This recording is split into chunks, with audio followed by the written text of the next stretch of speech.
Good evening बच्चों। पिछले lecture में मैंने आपको N type semiconductor, P type semiconductor तक बता दिया था। आज उसके बाद एक नया टॉपिक स्टार्ट करेंगे, पीएन जंक्शन डायोड, पीएन संधि डायोड। फिर उसके बाद नेक्स्ट टॉपिक पढ़ेंगे, है ना। चलो तो पहले पीएन जंक्शन डायोड को पढ़ लेते हैं। तो हेडिंग बना देना सभी बच्चे, PN junction diode. PN junction संधि बोलते हैं इसको, डायोड। सर नोट्स नहीं भेजोगे सर इसकी क्या सर? नहीं भेजेंगे ना। नोट्स तो इस यूनिट में ऐसा एक भी टॉपिक नहीं है जिसके ना भेजें, सबके भेजेंगे। इस यूनिट में जो भी टॉपिक आप पढ़ोगे सबके नोट्स भेजेंगे। उसका कारण क्या है कि डेरिवेशन इसमें केवल दो हैं, बाकी सब थ्योरी है। और डेरिवेशन में भी यार क्या है, बड़ा डेरिवेशन है, उसको करवाएंगे तो 1.5-2 घंटे लग जाएंगे ऐसे, इसलिए मैं यही करवा दूंगा, है ना। चलो तो ये मैंने डायग्राम बना दिया है पहले ही। डायग्राम जरूर आप ऐसे बना लिया करो, उससे फायदा ये मिलेगा कि गलती अगर नोट्सों में ऐसा लगेगा तो नहीं होगी आपसे।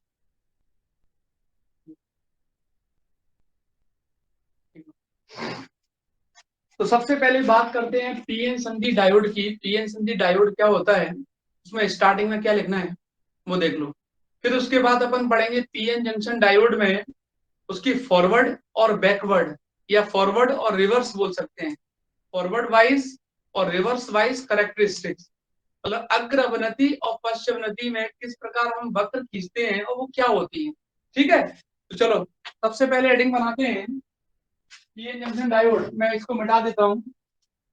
पीएन जंक्शन डायोड आपने हेडिंग बना दी होगा, पीएन संधि डायोड। देखो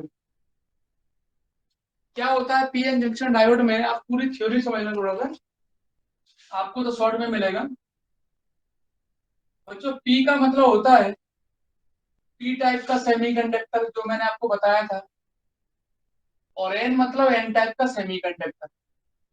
जितने भी बच्चे पिछले टर्म में क्लास ज्वाइन किए तो उन्हें पता है कि पी टाइप के सेमीकंडक्टर के अंदर रहते हैं होल। पी टाइप का जो सेमीकंडक्टर रहता है उसमें होल रहते हैं, क्योंकि होल मेजोरिटी में थे, इलेक्ट्रॉन माइनॉरिटी में होते हैं। तो यहाँ पर हम क्या ले लेंगे, पी टाइप के सेमीकंडक्टर में hole. P for positive, P for positive, और पॉजिटिव मतलब होल। और एन टाइप के सेमीकंडक्टर में रहते हैं इलेक्ट्रॉन। क्या रहते हैं, electron.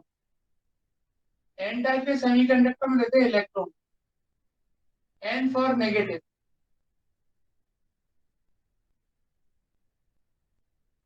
N for negative electron रहते हैं। ठीक है।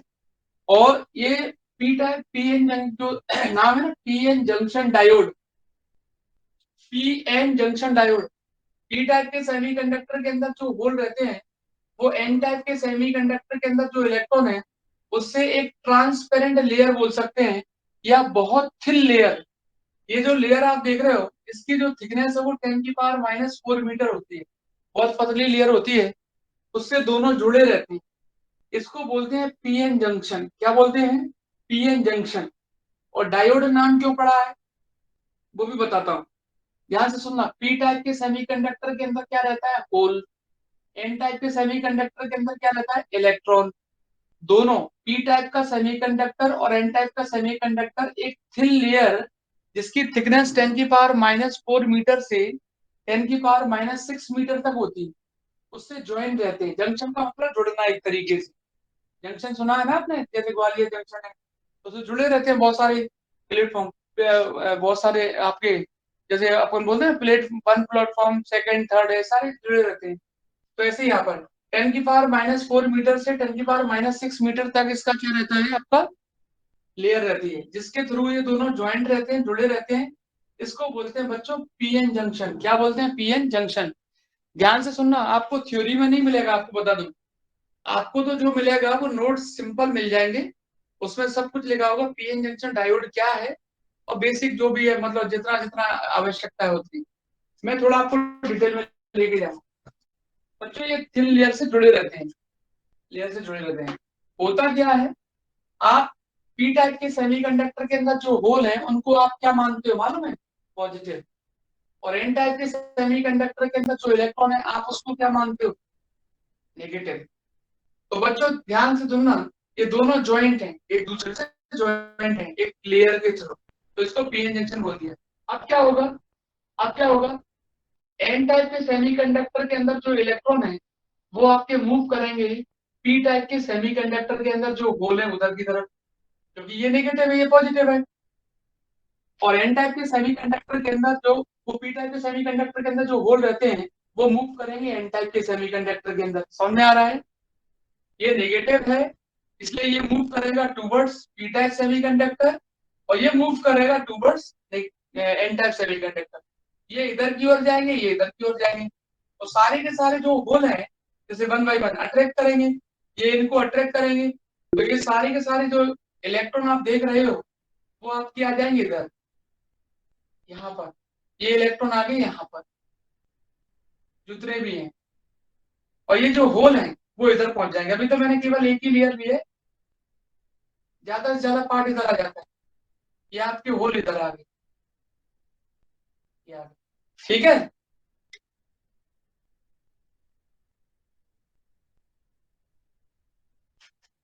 ये आ गया। जो बच्चा ऑनलाइन आ रहा है ऑफलाइन वो ऑनलाइन बताओ, कोई मतलब नहीं उसको आने का। ये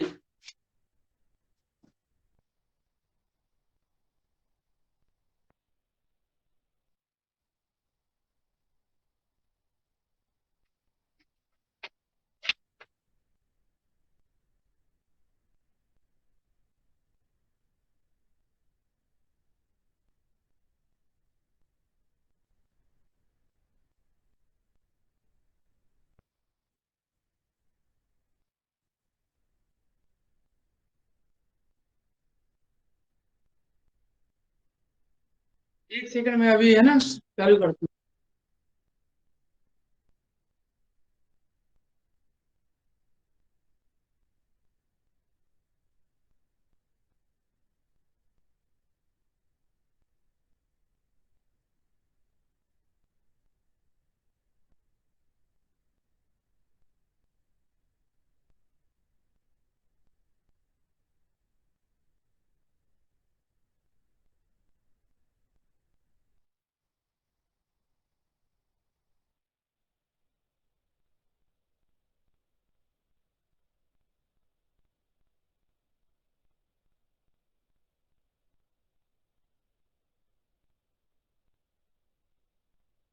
अब देखो दिखाई दे रहा हो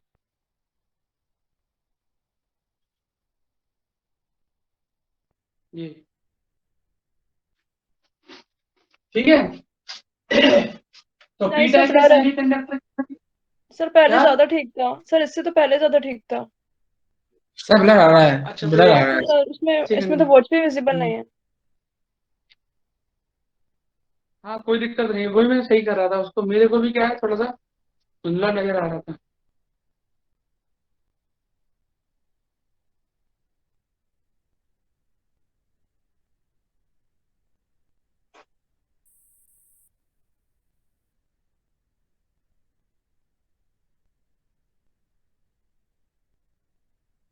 अब देखो ध्यान से, अब आवाज नहीं आ रहा होगा। बताओ अब कोई दिक्कत है क्या?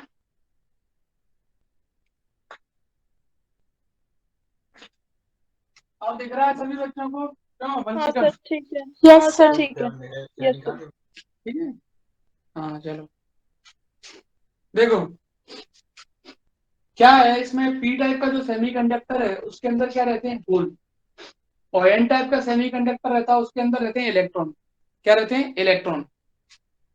आपको मालूम है ये पॉजिटिव है ये नेगेटिव है। आप इसको एक लेयर से लेयर के थ्रू कनेक्ट करेंगे, एक लेयर जो बहुत थिकनेस उसकी कम है, तो क्या होगा कि एन टाइप के सेमीकंडक्टर के अंदर, एन टाइप के सेमीकंडक्टर के अंदर जो इलेक्ट्रॉन है वो आपके मूव करेंगे, एन टाइप के सेमीकंडक्टर के अंदर जो इलेक्ट्रॉन है वो मूव करेंगे टूवर्ड्स पॉजिटिव टर्मिनल, या ऐसा बोल सकते हैं towards P type semiconductor.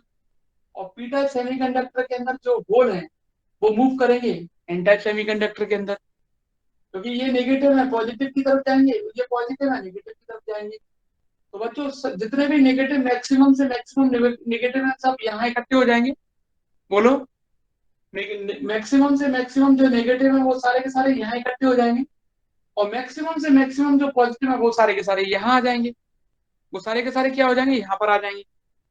Maximum से मैक्सिमम नेगेटिव है वो यहाँ जाएंगे, मैक्सिमम से मैक्सिमम पॉजिटिव जब यहाँ आ जाएंगे तो फिर एक क्या होगा, अब आप ध्यान से देखो, इसके कारण ये जो आप देख रहे हो ये सारे के सारे आपके पॉजिटिव इधर आ गए, सारे के सारे नेगेटिव इधर आ गए, मैक्सिमम से मैक्सिमम इतने आ सकते हैं।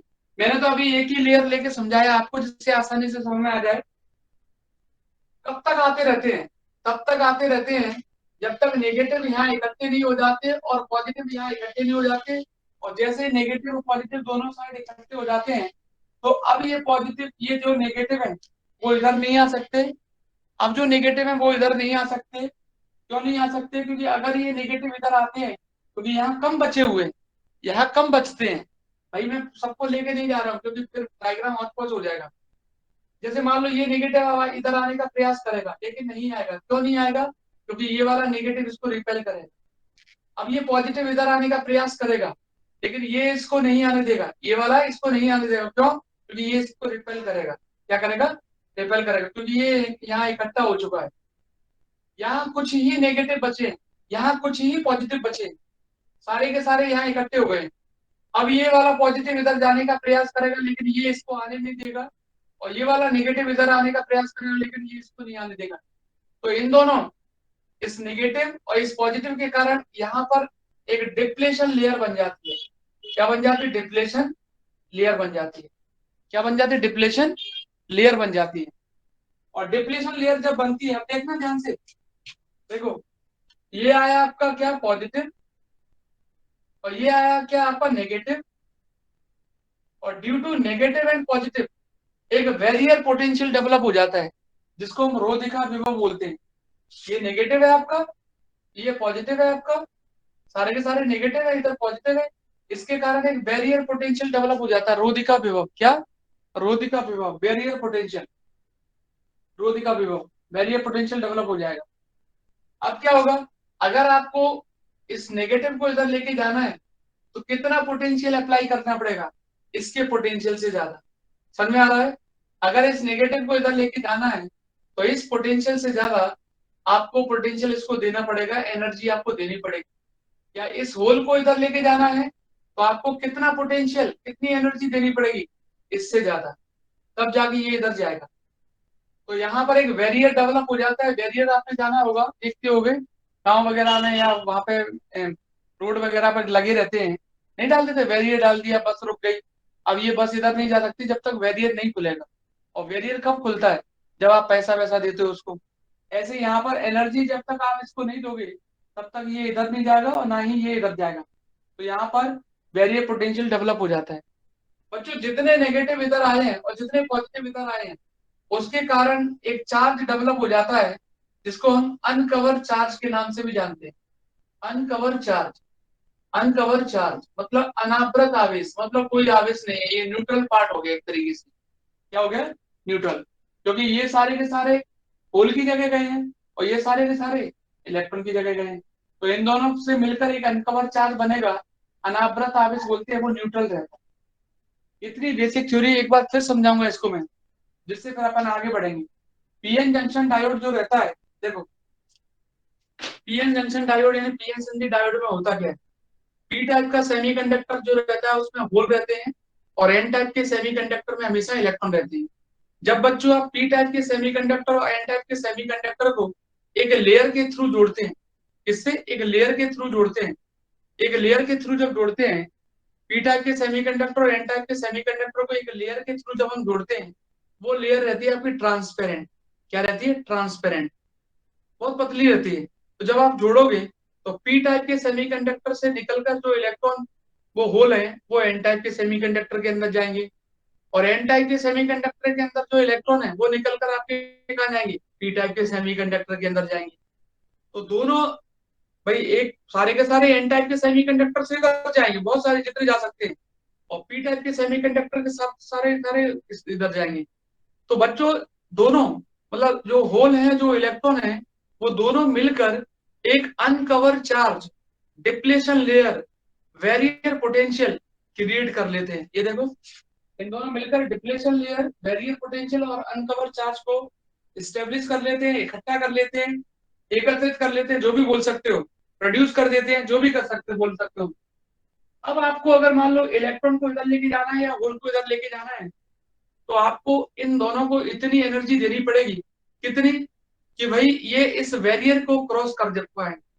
और बैरियर का पोटेंशियल जो रहता है वो सिलिकॉन के लिए 0.7 रहता है और जर्मेनियम के लिए 0.3 रहता है। मतलब अगर आपको होल को इलेक्ट्रॉन को इधर उधर करना है, तो सिलिकॉन की अगर बात करोगे तो आपको 0.7 वोल्ट से ज्यादा वोल्टेज देना पड़ेगा होल और इलेक्ट्रॉन को इधर उधर करने के लिए, और जर्मेनियम में 0.3 से ज्यादा। ये बेसिक थ्योरी है। तो इसमें पी टाइप का सेमीकंडक्टर, एन टाइप का सेमीकंडक्टर जो रहता है, दोनों के कारण इसमें करंट फ्लो हो सकता है। इसमें पीएन जंक्शन डायोड में, डायोड इसलिए बोलते हैं क्योंकि यहाँ पर देख सकते हो, ध्यान से देखो, इधर आपका माइनस आ गया, इधर आपका प्लस आ गया, तो एक तरीके से ऐसा बोल सकते हैं। ये बैटरी का सिंबल बना है प्लस, ये छोटा वाला माइनस, ये पी है आपका और ये आपका एन है। ये पी है, ये आपका एन है। तो इसको डायोड बोल देते हैं। क्या बोलते हैं? डायोड। एक स्विच की तरह काम करता है। किसकी तरह? स्विच की तरह। इसमें भी करंट जो फ्लो होता है वो हमेशा पी से एन की तरफ होता है। इससे पी से एन की तरफ होता है, करंट फ्लो होता है। और ये इसको हम ऑन ऑफ डिवाइस भी बोलते हैं। Switch on off device, switch की तरह काम करता है। करंट क्या होता है? इधर से इधर फ्लो होता है, ना कि इधर से इधर। तो क्या याद रखना है आपको? मेन मेन चीज 5 कम से कम पॉइंट आप याद रखो यार डायोड में। पहला, ये पी एन जंक्शन डायोड में पहला पॉइंट क्या याद रखेंगे कि पी टाइप के सेमीकंडक्टर को एन टाइप के सेमीकंडक्टर से कनेक्ट करते हैं, जोड़ते हैं एक ट्रांसपेरेंट लेयर, एक पतली लेयर के थ्रू जोड़ देते हैं। दूसरा, करंट हमेशा पी से एन की तरफ फ्लो होता है। तीसरा, पी टाइप के सेमीकंडक्टर से निकलकर जो होल है वो एन टाइप के सेमीकंडक्टर में जाते हैं, और एन टाइप के सेमीकंडक्टर से निकलकर जो होल वो इलेक्ट्रॉन है वो पी टाइप के सेमीकंडक्टर के अंदर जाते हैं, जिससे आपकी एक डिप्लेशन लेयर, अपक्षय परत बन जाती है। डिप्लेशन लेयर यानी अपक्षय परत बन जाती है, अपक्षय परत बन जाती है। फिर फोर्थ पॉइंट आपको याद रखना है, इस डिप्लेशन लेयर के कारण, इस अपक्षय परत के कारण एक पोटेंशियल डेवलप हो जाता है, जिसको हम बैरियर पोटेंशियल का नाम देते हैं। इस अपक्षय परत के कारण यहाँ पर एक विभव उत्पन्न हो जाता है, जिसको हम रोधिका विभव के नाम से जानते हैं।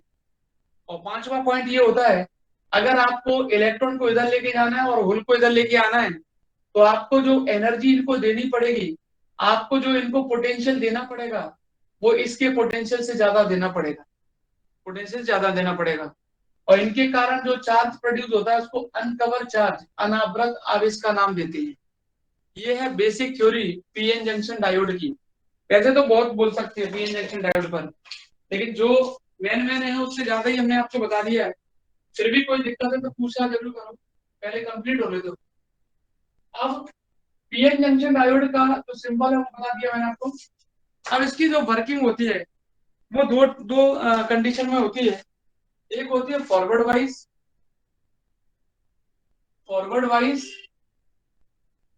जिसको हम बोलते हैं अग्र अभिनति, अभिनति, पहले इसको पढ़ते हैं। फिर दूसरी होती है रिवर्स वाइज, दूसरी होती है रिवर्स वाइज, चलो उसको बाद में पढ़ेंगे।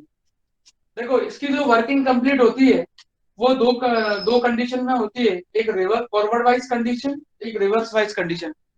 अग्र अवनति और पश्च अवनति, अग्र अवनति और पश्च अवनति इसमें। अब सुनो ध्यान से, फॉरवर्ड वाइज और रिवर्स वाइज में क्या क्या करना है आपको, ध्यान से सुनना कि क्या करना होता है फॉरवर्ड वाइज रिवर्स वाइज में। ये बना हुआ है डायग्राम फॉरवर्ड वाइज, ये उसको छोड़ दो, उसको तो वीआई कैरेक्टरिस्टिक में बाद में बताऊंगा। ये फॉरवर्ड वाइज का डायग्राम है, बेसिक डायग्राम। क्या होता है इसमें, एक डायोड लगा रहता है, पी एन रहता है, मिली एम्पियर में करंट आप डिटरमाइन करोगे। ये वोल्ट मीटर है, प्लस और माइनस लगा हुआ है। वोल्ट मीटर है या वोल्टेज बोल सकते, ये वोल्ट मीटर है जिससे हम वोल्टेज की वैल्यू को मेजर करते हैं। एक मिली एमीटर लगा देते हैं सॉरी, जिससे हम करंट की वैल्यू मेजर करते हैं। आर एच जो रहता है वो रेहोस्टेट रहता है, परिवर्ती प्रतिरोध बोलते हैं इसको। ये रेजिस्टेंस की वैल्यू को वेरी करता रहता है। और ये बैटरी है आपका, ठीक है। अब देखो जरा ध्यान से, फॉरवर्ड वाइज कंडीशन में क्या होता है, when p type semiconductor is connected to positive terminal of battery, an n-type semiconductor is connected to negative terminal of battery, this condition is called forward bias condition. जब हम p प्रकार के अर्धचालक को बैटरी के धनात्मक सिरे से और n प्रकार के अर्धचालक को बैटरी के ऋणात्मक सिरे से जोड़ते हैं तो वह कंडीशन फॉरवर्ड बाइस यानी अग्र अवनति कहलाती है। बाइस का मतलब होता है बच्चों सप्लाई देना। बाइस का मतलब क्या होता है? सप्लाई देना, वोल्टेज अप्लाई करना, वो होता है बाइसिंग करवाना। फॉरवर्ड और रिवर्स दो कैटेगरी में डिवाइड किया गया है। देखो एक्चुअल में क्या होता है, मैं इसका जो आपको इससे डायग्राम से समझ में नहीं आएगा, मैं एक सिंपल सा डायग्राम बना के आपको समझाता हूँ। देखो क्या होता है, जैसे ये रहता है आपका पी एन, ऊपर कर देता हूँ इसको। ये पी टाइप का सेमीकंडक्टर है जिसके अंदर क्या रहते हैं? होल रहते हैं, है ना। और ये एन टाइप का सेमीकंडक्टर है जिसके अंदर क्या रहते हैं? इलेक्ट्रॉन रहते हैं। क्या रहते हैं? इलेक्ट्रॉन रहते हैं। लाल से बनाते हैं मैंने, इलेक्ट्रॉन रहते हैं। ठीक है, अब आपको क्या करना है? इसकी वाइसिंग करवानी है। तो मान लो आपसे कहा गया भाई फॉरवर्ड वाइसिंग करवाओ, तो आप क्या करोगे? पी टाइप सेमीकंडक्टर को बैटरी के पॉजिटिव टर्मिनल से कनेक्ट करोगे और एन टाइप के सेमीकंडक्टर को बैटरी के नेगेटिव टर्मिनल से कनेक्ट करोगे, इस टाइप से। इसमें भी यही है, देखो पी टाइप का सेमीकंडक्टर बैटरी के पॉजिटिव से कनेक्टेड है और एन टाइप का नेगेटिव से कनेक्टेड। ठीक है, अब ऐसा करने से क्या होगा, ध्यान से सुनना। आपने वाइसिंग करवा दी, वाइसिंग मतलब सप्लाई से कनेक्ट कर दिया, इसको इलेक्ट्रिकल सप्लाई दे दी। तो आपने क्या किया? पी प्रकार का अर्धचालक बैटरी के धनात्मक से जुड़ा हुआ है, एन प्रकार का अर्धचालक बैटरी के ऋणात्मक से जुड़ा हुआ है। कॉमन सेंस है अब तो बच्चों, बताओ नेगेटिव वाला नेगेटिव वाले को रिपेल करेगा। भाई एन किससे कनेक्टेड है? इससे। एन के अंदर क्या रहते हैं? इलेक्ट्रॉन। ये इसको क्या करेंगे? रिपेल करेंगे, तो ये इधर की तरफ भागेंगे, तो इलेक्ट्रॉन आपके इधर की तरफ भागेंगे। मान लो यहाँ आ गए इलेक्ट्रॉन, ये आ गए इलेक्ट्रॉन। ठीक है, अब उसके बाद क्या होगा? पी किससे कनेक्टेड है? पॉजिटिव से। पी किससे कनेक्टेड है? पॉजिटिव से। तो ये इनको प्रतिकर्षित करेगा, रिपेल करेगा। बताओ, ये इनको प्रतिकर्षित करेगा, रिपेल करेगा, तो ये सारे के सारे बच्चों इधर आ जाए। ठीक है, भाई एन ने क्या किया है? इसको नेगेटिव में जो इलेक्ट्रॉन है उनको रिपेल किया, प्रतिकर्षित किया, वो इधर आ गए। पी क्या करेगा? इधर करेगा। ऐसे कई सारे इलेक्ट्रॉन और होल इधर आते जाएंगे। अब ये इधर कर रहा है, ये इधर कर रहा है, तो यहाँ पर डिप्लेशन लेयर की वैल्यू कम होगी। क्या होगी? कम हो जाएगी। भाई ये इधर कर रहा है इस टाइम और ये इधर कर रहा है, तो डिप्लेशन लेयर क्या होगी? कम हो जाएगी। डिप्लेशन लेयर क्या हो जाएगी? पतली हो जाएगी, कम हो जाएगी। और इनके कारण एक यहाँ बैरियर पोटेंशियल डेवलप हो जाएगा। बैरियर पोटेंशियल डेवलप हो गया, मान लो ये नेगेटिव है और ये पॉजिटिव है, ये डेवलप हो गया। बताओ कोई दिक्कत है क्या? भाई इलेक्ट्रॉन को इसने रिपेल किया, प्रतिकर्षित किया, होल को इसने किया, दोनों ने ऐसे किया एक दूसरे की तरफ, तो यहाँ क्या होगा? एक डिप्लेशन लेयर क्रिएट हो जाएगी, अक्षय परत बन जाएगी, और यहाँ पर एक बैरियर पोटेंशियल डेवलप हो जाएगा। रोधिका विभव बहुत कम होता है, ये बहुत कम होता है। अब आप चाहते हो कि जैसे मान लो दो चार होल इसमें रह, इलेक्ट्रॉन इसमें रह गए मान लो, और दो चार होल इसमें रह गए। समझ में आ रहा है जो मैं बोल रहा हूँ? फिर मैंने आपको बताया था कि अब ये इलेक्ट्रॉन इधर नहीं निकल पाएंगे। क्यों नहीं निकल पाएंगे? तो भैया ये रिपेल करेंगे इसको। ये वाले होल इधर नहीं जा पाएंगे क्योंकि ये रिपेल करेंगे, ये वाले इनको रिपेल करेंगे, प्रतिकर्षित करेंगे। लेकिन आप चाहते हो कि यार ये भी इधर चले जाए और ये भी इधर चले जाए कंप्लीटली, तो इधर सारे के सारे इलेक्ट्रॉन आ जाए तो नेगेटिव हो जाएगा, इधर सारे के सारे होल चले जाए तो प्लस हो जाएगा। तो आपको ज्यादा पोटेंशियल अप्लाई नहीं करना है, कम पोटेंशियल अप्लाई करना पड़ेगा। तो कम पोटेंशियल अप्लाई क्यों करना पड़ेगा? क्योंकि भाई अक्षय परत जो है वो पतली है। अक्षय परत क्या है? पतली है। डिप्लेशन लेयर क्या है? पतली है। तो ज्यादा वोल्टेज अप्लाई नहीं करना, बहुत कम पोटेंशियल अप्लाई करने के बाद आप सारे के सारे इलेक्ट्रॉन को इधर ले जा सकते हो और ये होल को इधर ले जा सकते हो। समझ में आ रहा है जो मैं बोल रहा हूँ? इसका मतलब ये हुआ करंट, अब मैंने क्या बताया था? भाई सारे इलेक्ट्रॉन इधर आ जाएंगे, सारे होल इधर पहुंच जाएंगे, तो करंट फ्लो होने लगेगा। क्या होने लगेगा? करंट फ्लो होने लगेगा। तो करंट इसमें जो फ्लो होता है वो आसानी से फ्लो होने लगता है क्योंकि उसके दो रीजन है। पहला कि इलेक्ट्रॉनों को इधर और होल को इधर लाने के लिए ज्यादा वोल्टेज नहीं लगाना पड़ता है, और दूसरा इसमें रेजिस्टेंस की वैल्यू भी क्या होती है? कम होती है। इसीलिए इसमें जो करंट मिलता है हमें वो मिली एम्पियर में मिलता है। किसमें मिलता है? मिली एम्पियर में, जिसके लिए हम मिली एमीटर का यूज कर लेते हैं उसको नापने के लिए। और वोल्ट मीटर अगर निकालना है आपको तो वोल्ट मीटर का यूज कर सकते हो, वोल्टेज निकालना है तो।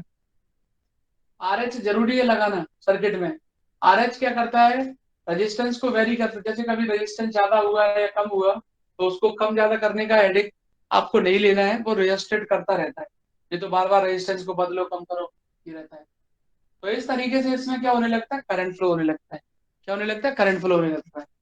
अब देखना बच्चों ध्यान से, अगर मैं रिवर्स वाइज की बात करूं, सुनना, रिवर्स वाइज, रिवर्स वाइज में क्या होता है, पी टाइप का सेमीकंडक्टर बैटरी के नेगेटिव से कनेक्टेड होगा, नेगेटिव से पी का, और एन किससे कनेक्ट होगा, पॉजिटिव से। यहाँ भी माइनस आ जाएगा, प्लस आ जाएगा, बस और कुछ नहीं है, डायग्राम सेम है, केवल बैटरी के साइन बदल जाएंगे।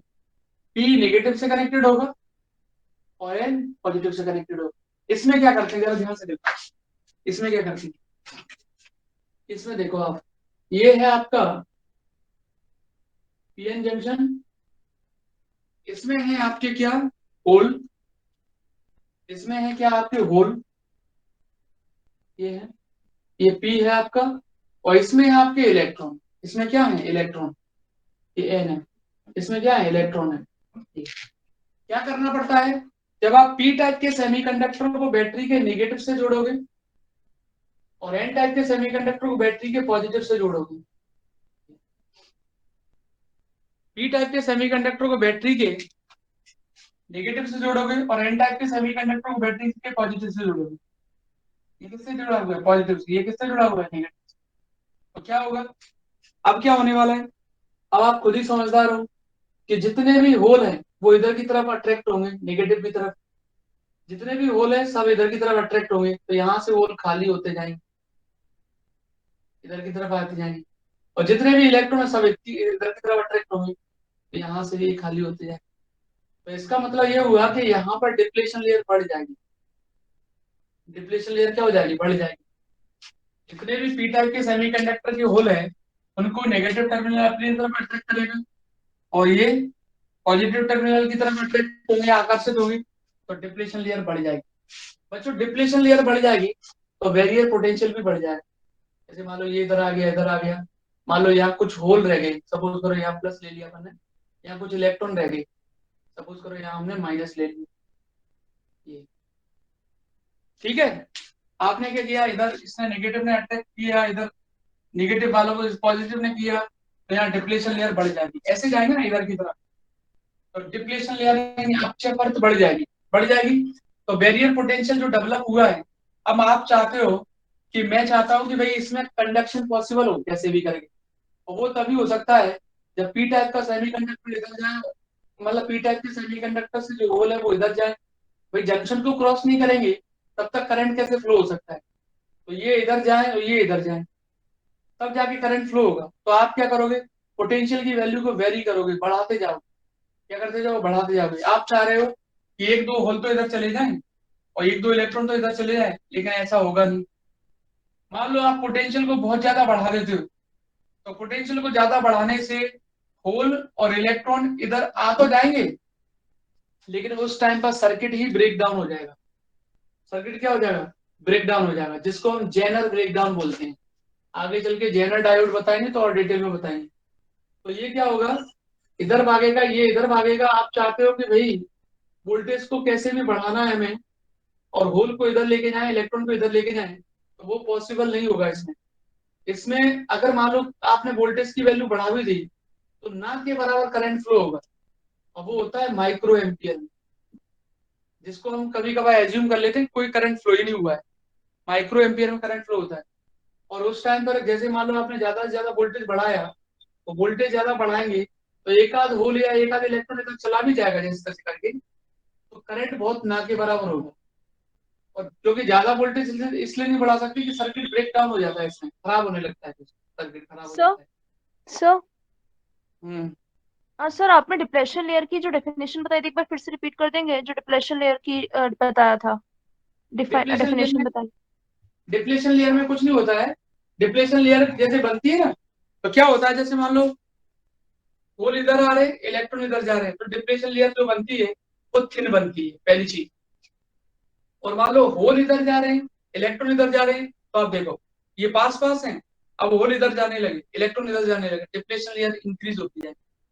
लेकिन होल और इलेक्ट्रॉन जब भी इधर मूव करें या इधर जाएं तो एक डेफिनेट पॉइंट तक ही जाते हैं। ऐसा नहीं है कि सारे के सारे खाली हो जाए, उसमें 1 या 2% होल या इलेक्ट्रॉन रह ही जाते हैं, चाहे वो इधर जा रहे हो चाहे इधर जा रहे हो। फिर उसको आपको क्या करना पड़ेगा, अब जैसे डिप्लेशन लेयर इंक्रीज हो जाएगी, अक्षय परत बढ़ जाएगी इस टाइप से।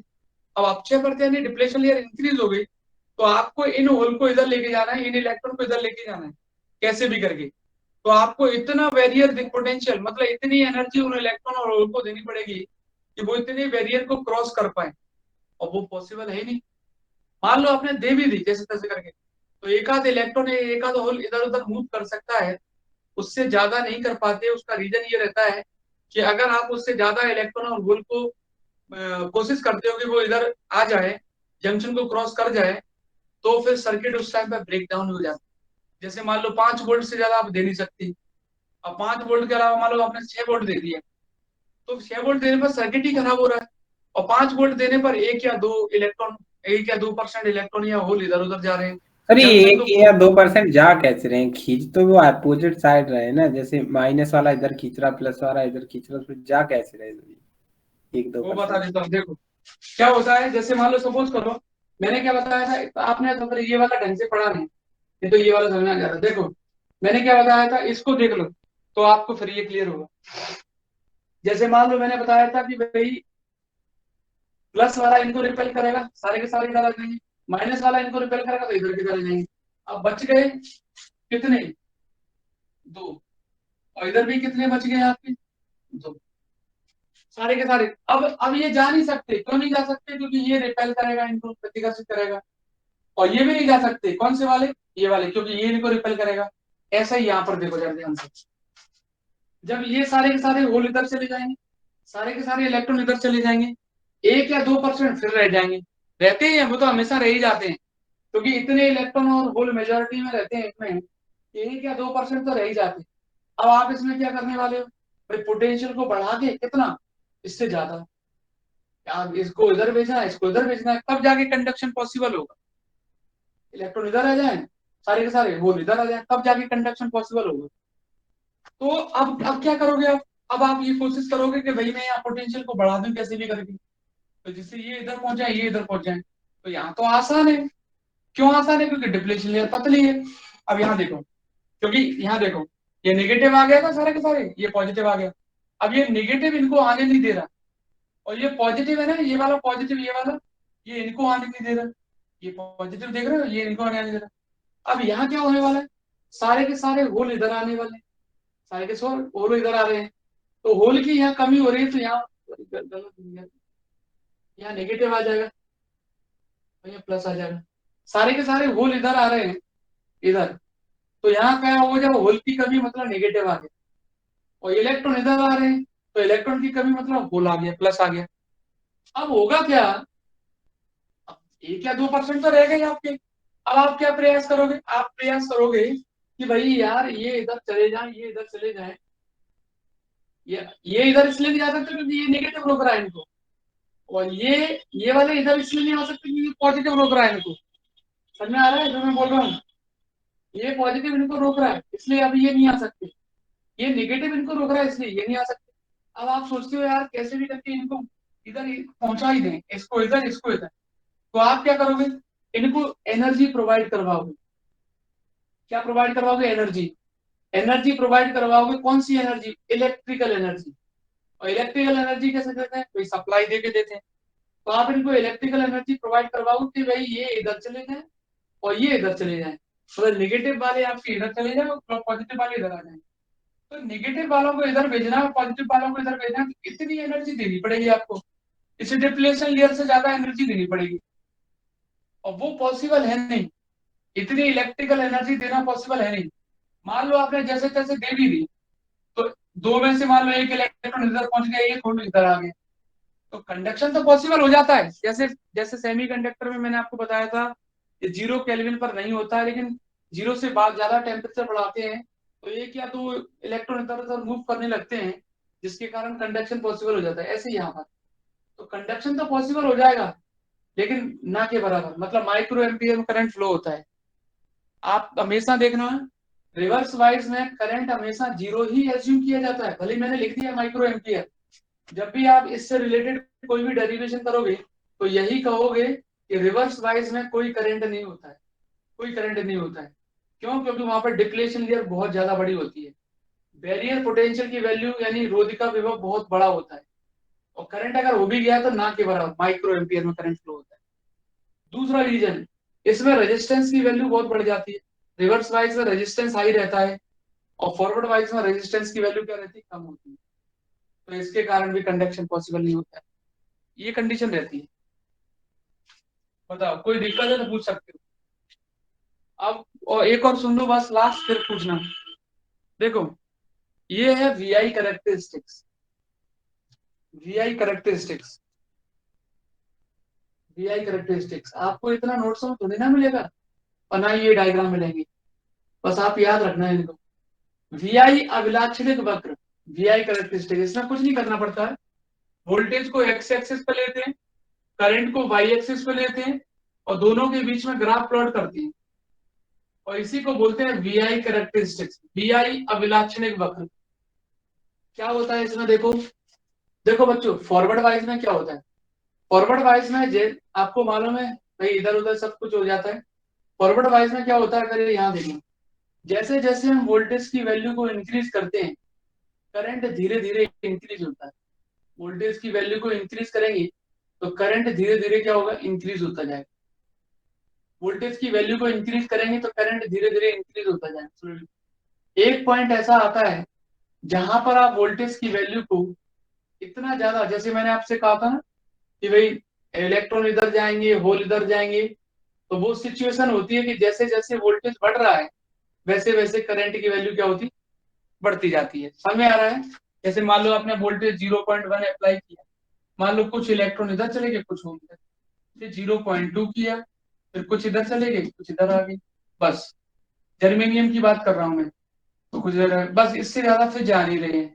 अब चाह रहे हो आप कि यार जो बचे कुछ हैं वो भी इधर उधर चले जाएं, तो जैसे देखो वोल्टेज की वैल्यू को धीरे धीरे बढ़ाया, करंट की वैल्यू भी धीरे धीरे बढ़ती गई। अब एक पॉइंट ऐसा आएगा जिस पॉइंट को हम नी पॉइंट बोलते हैं, थ्रेशोल्ड पॉइंट बोलते हैं, नी वोल्टेज बोलते हैं, थ्रेशोल्ड वोल्टेज बोलते हैं, हिंदी में बोलते हैं जानू वोल्टेज, जानू वोल्टेज। इसके बाद जब आप वोल्टेज की वैल्यू को बढ़ाते हो कि भाई इलेक्ट्रॉन इधर चला जाए, वो इधर आ जाए सारे के सारे, तो करंट की वैल्यू भी तेजी से बढ़ने लगती है। वोल्टेज को ज्यादा बढ़ाना पड़ेगा, आपको 0.3 करना पड़ेगा, हो सकता है उसे ज्यादा करना पड़े, 0.4 करना पड़े, तो करंट की वैल्यू भी तेजी से बढ़ने लगती है। इसको हम फॉरवर्ड कैरेक्टरिस्टिक्स बोलते हैं, यानी अग्रवर्ती वक्र बोलते हैं। एक बार फिर सुना देता हूँ। पहले स्टार्टिंग में क्या है, आपने वोल्टेज की वैल्यू को धीरे धीरे बढ़ाया, तो क्या होता है भाई, इलेक्ट्रॉन इधर जाएंगे, होल इधर जाएंगे, करंट की वैल्यू भी क्या होगी? धीरे धीरे बढ़ेगी। लेकिन एक पॉइंट ऐसा आता है जिसके बाद वोल्टेज की वैल्यू को आपको बहुत ज्यादा बढ़ाना पड़ता है। क्यों? क्योंकि आपको इसको इधर लेके जाना है, इसको इधर लेके आना है, तो करंट भी बच्चों तेजी से बढ़ने लगता है। वोल्टेज बढ़ाएंगे तो करंट बढ़ेगा, तो करंट भी क्या होगा? तेजी से बढ़ने लगेगा। करंट तेजी से बढ़ेगा तो आपको ऐसा कर्व मिल जाएगा जिसको हम फॉरवर्ड वाइज कैरेक्टरिस्टिक कर्व बोलते हैं, अग्रवनति वक्र। रिवर्स वाइज में क्या होता है? रिवर्स वाइज में भी सेम सिचुएशन होती है। स्टार्टिंग में तो आपको मालूम है होल इलेक्ट्रॉन मूव करते हैं, तो धीरे धीरे वोल्टेज बढ़ता है, करंट बढ़ता जाता है, बढ़ता जाता है। एक पॉइंट ऐसा आता है जिसके बाद ना तो ये इधर जाते हैं ना ये इधर जाते हैं। अब आप डिप्लेशन लेयर बढ़ जाती है, तो आप इसको जबरदस्ती इधर लेके जाओगे, इधर लेके जाओगे, तो वोल्टेज बहुत ज्यादा बढ़ाना पड़ता है। तो बच्चों वोल्टेज बहुत ज्यादा बढ़ाना पड़ता है, करंट एकदम अचानक बढ़ जाता है उस वोल्टेज पर। करंट क्या होने लगता है? अचानक बढ़ जाता है बहुत तेजी से। तो उस टाइम पर हमारा जो सर्किट होता है वो ब्रेक डाउन हो जाता है। इसको हम ब्रेक डाउन पॉइंट भी बोलते हैं, या जेनर पॉइंट भी बोलते हैं, या जेनर नी भी लिखा रहता है, जेनर नी। रिवर्स करंट तेजी से बढ़ जाता है तो उसको हम बोलते हैं जेनर पॉइंट, जेनर नी भी बोलते हैं। ये होती है आपकी रिवर्स वाइज कंडीशन। सर्किट क्या हो जाता है? ब्रेक डाउन हो जाता है। करंट तेजी से बढ़ेगा तो सर्किट क्या हो जाता है? ब्रेक डाउन हो जाता है। ये होता है, क्योंकि ना तो ये इधर जा रहे हैं ना इधर जा रहे हैं। ये वीआई कैरेक्टरिस्टिक्स होती है। अब मैं आपको दोनों में डिफरेंस समझाता हूँ, जिससे आपको हो सकता है कुछ और पॉइंट समझ में आता है। देखो, पी टाइप का सेमीकंडक्टर जो होता है वो, सॉरी, फॉरवर्ड वाइज कैरेक्टरिस्टिक जो रहती है उसमें पी टाइप के सेमीकंडक्टर को बैटरी के पॉजिटिव से और एन टाइप के सेमीकंडक्टर को बैटरी के नेगेटिव से जोड़ती है। यही होता है ना। पी प्रकार का अर्धचालक बैटरी के धनात्मक सिरे से जुड़ा रहता है और एन प्रकार का अर्धचालक बैटरी के ऋणात्मक सिरे से जुड़ा रहता है। रिवर्स वाइज में क्या होता है, पी टाइप का सेमीकंडक्टर नेगेटिव से और एन टाइप का सेमीकंडक्टर पॉजिटिव से जुड़ा रहता है ना। पी प्रकार का अर्धचालक ऋणात्मक से और एन प्रकार का अर्धचालक धनात्मक से जुड़ा रहता है। पहला पॉइंट हो गया। फॉरवर्ड में क्या है, पी पी से जुड़ा रहता है, पी पॉजिटिव से एन नेगेटिव से, बस उसमें उल्टा हो जाता है, पी नेगेटिव से एन पॉजिटिव से। दूसरा, फॉरवर्ड वाइज में रेजिस्टेंस की वैल्यू कम होती है, रिवर्स वाइज में रेजिस्टेंस की वैल्यू ज्यादा रहती है। फॉरवर्ड वाइज में करंट मिली एम्पियर में होता है, रिवर्स वाइज में करंट माइक्रो एम्पियर में रहता है या बहुत कम होता है। फॉरवर्ड वाइज में डिप्लेशन लेयर पतली होती है, थिन होती है, रिवर्स वाइज में डिप्लेशन लेयर मोटी होती है। फॉरवर्ड वाइज यानी अग्रवृद्धि में बैरियर पोटेंशियल कम होता है और रिवर्स वाइज में बैरियर पोटेंशियल ज्यादा रहता है ना। और कोई पॉइंट बन सकता है, फॉरवर्ड वाइज में ब्रेकडाउन की कंडीशन नहीं बनती है, रिवर्स वाइज में ब्रेकडाउन की कंडीशन बन जाती है। ये बहुत सारे 5 से 6 डिफरेंस हैं। फिर भी कोई पूछना है तो पूछ सकते हो भाई। तो ये भी तो हो सकता है इसमें मिली एम्पियर में बहती धारा, इसमें माइक्रो में। हाँ वो मैंने बता दिया ना, इसमें मिली एम्पियर में बहती है, इसमें माइक्रो में। बताओ अब सुनो, रिवर आपको जब एग्जाम में लिखने को आएगा तो देखो बच्चों, ऐसे 2 डायग्राम बनाने पड़ेंगे आपको, एक फॉरवर्ड का एक रिवर्स का। और मैं आपको बता दूं कि इस यूनिट में छोड़ो, इस यूनिट के बाद वाली जो यूनिट है ना, उसमें भी याद रखो कि डायग्राम जब भी फॉरवर्ड और रिवर्स में आपसे बोलूं कि ये फॉरवर्ड में है तो आप रिवर्स में खुद ही बना सकते हो। जहां प्लस है वहां माइनस करना है, जहां माइनस है वहां प्लस करना है, और कोई चेंज नहीं करना है। आगे चल के एक टॉपिक स्टार्ट करूंगा ना, ट्रांजिस्टर, उसमें देखना आप प्लस की जगह माइनस और माइनस की जगह प्लस किया होगा, 3 4 डायग्राम बनेंगे, 5 डायग्राम बनेंगे थोड़ा उसमें, है ना ऐसी। तो ये थी आपकी। अब नेक्स्ट टॉपिक स्टार्ट कर रहा हूँ, जाना नहीं थी, इसमें पूछना है तो पूछ लो।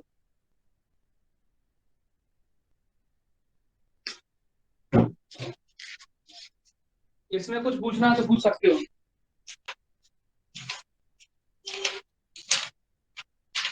अगला करवाता हूँ, अब एक डेरिवेशन करवा देता हूँ जिससे क्या है थोड़ा माइंड शार्प हो जाएगा, थ्योरी पक जाएंगे। अगला है आपका रेक्टिफायर, डिस्टकारी बोलते हैं रेक्टिफायर।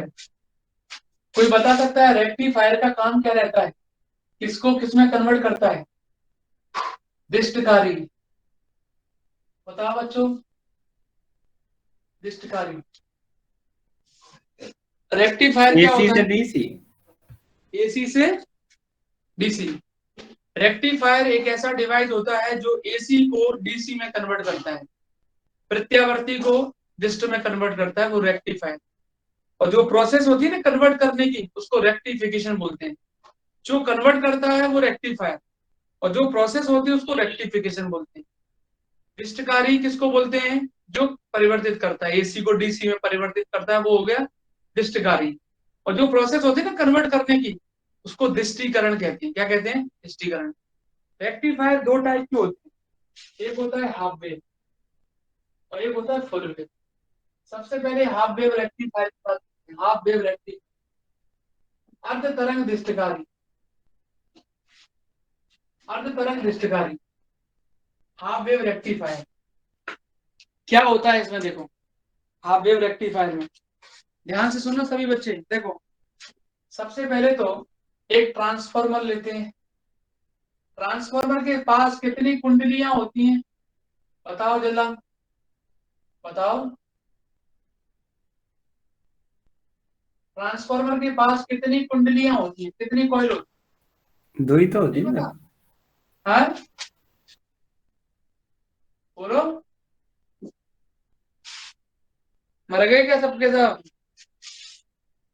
2 ही तो होती है ना। 2।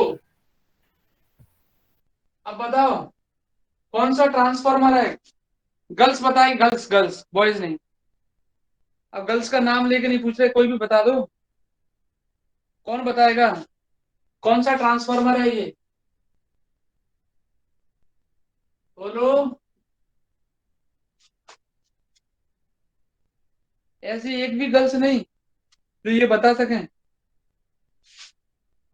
क्या मतलब निकला मेरे पढ़ाने का।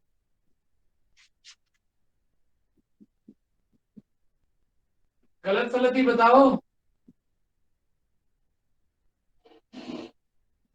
आउटपुट पोटेंशियल कौन सा ट्रांसफार्मर है, स्टेप अप कि स्टेप डाउन? रिया,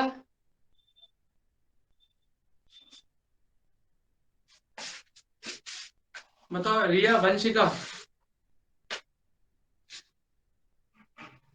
नेहा कहाँ गई? नेहा बेटा, है नहीं क्या?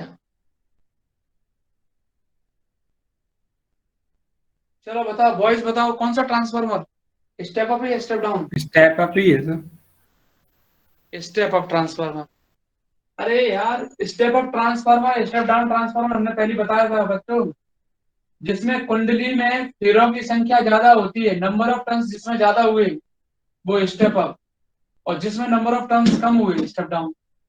और रेक्टिफायर में स्टेप अप ट्रांसफार्मर का यूज करते हैं, बाकी आप स्टेप डाउन कर लोगे तो ऐसा भी नहीं है कि गलत कर देगा, लेकिन स्टेप अप का यूज किया गया तो अपन भी वही करेंगे। तो देखो क्या क्या लगा रहता है, एक ट्रांसफार्मर जिसकी दो कॉइल है आपकी, ये प्राइमरी कॉइल है, ये सेकेंडरी कॉइल है, प्राथमिक कुंडली और द्वितीय कुंडली। एक डायोड लगाते हैं, एक लोड लगाते हैं जहां पर आउटपुट निकालना है आपको, डीसी आउटपुट मिलेगा आपको। कौन सा आउटपुट मिलेगा? डीसी। और इनपुट देंगे आप एसी। बताओ कोई दिक्कत है क्या इसमें? इनपुट देंगे आप एसी, केवल कंस्ट्रक्शन में इतना है। बताओ, एक ट्रांसफार्मर है, उसकी दो कुंडलियां हैं, दो कॉइल है, प्राइमरी और सेकेंडरी। प्राइमरी साइड में हमेशा सप्लाई देते हैं, आपको भी मालूम है। सेकेंडरी साइड में जहां लोड लगा रहता है वहां आउटपुट मिलता है आपको, निर्गत विभव जिसको बोलते हैं। और यहाँ डायोड करंट फ्लो होगी कब? जब ये फॉरवर्ड वाइज में होगा। ध्यान रखना, मैं अभी आपसे यही चर्चा कर रहा था कि जब डायोड फॉरवर्ड वाइज में होगा तब ही डायोड करंट फ्लो होगी, आईओडी। और जब डायोड रिवर्स वाइज में होगा तो करंट फ्लो नहीं होगा। आप तो इस तरीके से याद रखो, जैसे डायोड मान लो फॉरवर्ड वाइज में होता है ना, तो ऐसा बन जाता है, ऐसा शॉर्ट हो जाता है यहाँ पर। और डायोड जब रिवर्स में होता है, रिवर्स में, तो ऐसा हो जाता है ऊपर, तो करंट फ्लो नहीं होता है। करंट कब फ्लो होता है? जब डायोड फॉरवर्ड में होता है, अग्रवनति में, तभी करंट फ्लो होता है। रिवर्स में तो ऐसा हो जाता है, करंट फ्लो नहीं होता है। और करंट फ्लो होता भी है तो उस करंट को हम नेग्लेक्ट मान के चलते हैं डेरिवेशन करते समय, ध्यान रखो।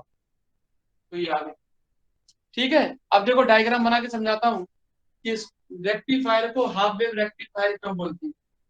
कंस्ट्रक्शन तो सिंपल है, देखो वर्किंग में यहाँ बनाता हूँ ऊपर। इसको हम हाफ वेव रेक्टिफायर क्यों बोलते हैं, ध्यान से देखना। ये एसी दिया आपने, है ना, एसी है ये उसका पीक वोल्टेज रहता है, मैक्सिमम वोल्टेज ई नॉट बोल सकते हैं, ई नॉट। अगर नहीं लिख रहा, जगह नहीं है अपनी। ये देखो, ये 0 है, ये पाई है, ये 2 पाई है, ये 3 पाई है, और ये 4 पाई है। वर्किंग देखें जरा ध्यान से बच्चों। चलो देखो वर्किंग कैसे करते। यहाँ प्लस माइनस ले लिया, यहाँ से अच्छा मैं यहाँ दिखाता हूँ आपको, जल्दी समझ में आ जाए। सबसे पहले आप क्या करोगे, देखो इसका मतलब क्या होता है, इसका मतलब एक अलग से बता दो। ये साइकिल मिलती कैसे है, देखना, ये रहा आपका प्लस और माइनस, और ये रहा आपका रेजिस्टेंस। ध्यान से देखना, करंट कैसे फ्लो होता है, ऐसे। बताओ, करंट कैसे फ्लो होता है, ऐसे, ऐसे। तो ये साइकिल मिल जाती है, प्लस माइनस का मतलब ये। करंट कैसे ऐसे फ्लो होता है, प्लस माइनस ये। अब मैंने माइनस प्लस कर दिया, माइनस प्लस। अब करंट कैसे फ्लो होगा, ऐसे, ऐसे। तो ये साइकिल मिल जाएगी। तो प्लस माइनस का मतलब ये और माइनस प्लस का मतलब ये। समझ में आया कि नहीं आया बताओ भाई। इधर माइनस किया इधर प्लस किया तो ऐसे आएगा। अब देखो, देखना बच्चों, सबसे पहले प्लस माइनस की बात करूंगा, प्लस माइनस, ये प्लस माइनस हाफ साइकिल की। तो आप ध्यान से देखें, हाफ साइकिल में देखो पहले 0 से पाई में, पी टाइप का सेमीकंडक्टर किससे कनेक्टेड है, प्लस से। एन टाइप का सेमीकंडक्टर किससे कनेक्टेड है? नेगेटिव से। और आपको एक ही चेक करना है, दूसरा भी चेक मत करो, वो तो सीधी सीधी बात है, जब P प्लस से होगा तो N नेगेटिव से ही होगा यार। तो P किससे कनेक्टेड है? प्लस से। N किससे कनेक्टेड है? नेगेटिव से। कौन सी कंडीशन में होगा? फॉरवर्ड वाइज में। किस कंडीशन में होगा? फॉरवर्ड वाइज में। अग्रवर्ती में क्या करंट फ्लो होगा? बिल्कुल होगा। क्या आउटपुट मिलेगा? करंट फ्लो होगा तो RL के अक्रॉस आउटपुट मिलेगा? बिल्कुल मिलेगा। कैसा मिलेगा? ये मिलेगा 0 से पाई, 0 से पाई, ये मिल गया। अब आते हैं इस पर, पाई से 2 पाई में, ध्यान से सुनते जाओ, आपको सब समझ में आ जाए। यहाँ अब क्या होने वाला है बच्चों? यहाँ माइनस आ जाएगा और यहाँ प्लस। P किससे कनेक्टेड है? नेगेटिव से। P नेगेटिव से कनेक्टेड है तो ऑटोमेटिकली समझ जाओ N पॉजिटिव से कनेक्टेड है। P नेगेटिव से कनेक्टेड है, इसका मतलब कौन सी कंडीशन में आ गया ये? रिवर्स वाइज में। किस में आ गया? रिवर्स वाइज में। कौन सी अवनति? फर्स्ट अवनति। क्या करंट फ्लो होगा? नहीं होगा। क्यों नहीं होगा? क्योंकि ओपन हो जाएगा, ओपन हो जाएगा, करंट फ्लो नहीं होता रिवर्स में। करंट फ्लो नहीं होगा तो RL के अक्रॉस आउटपुट मिलेगा क्या? नहीं होगा, क्योंकि V इक्वल टू होता है IR। RL के अक्रॉस आउटपुट मिलेगा? नहीं मिलेगा, तो यहाँ कोई आउटपुट नहीं मिलेगा, खाली छोड़ दो। फिर से आते हैं, plus minus, plus minus. P किससे कनेक्टेड है? प्लस से। P प्लस से कनेक्टेड है, बस इतने में ही काम हो गया। किसमें हो जाएगा? फॉरवर्ड में।